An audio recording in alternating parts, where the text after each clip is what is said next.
In this video, I'm going to show you how to use dynamic fill in Bluebeam. Now, the first thing you want to do, you want to go ahead and go to the Tools tab up top, hover over Measure, and then go to the bottom where it says Dynamic Fill. Now, alternatively, you can just hit J on your keyboard, and it's going to pop up the exact same menu. Now, from here, the first thing you want to do, you want to, of course, zoom in whenever you want to use this. So I'm just going to do an example over here in this Office 261, and then you want to go ahead and first create your boundaries, okay? So, of course, you could go to the settings menu over here as well, where you can select your boundary size, and then your colors, your fill color, etc. But I'm just going to leave this as default over here because I do think that's enough.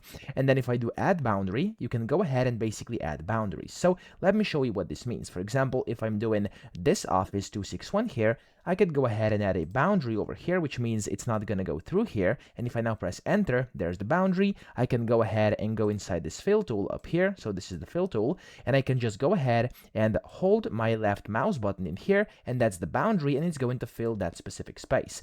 Now, of course, if you've made a mistake, for example, let's say this over here should not be colored, you can go ahead and create a boundary after. So we can go like this, click on here, and then down here as well. And if I now press the enter key, there we go. As you can see, a new boundary has been created, and it's now like this. Now, of course, you can create whatever you want with that, and then after you're done over here, you can select whatever you want to do.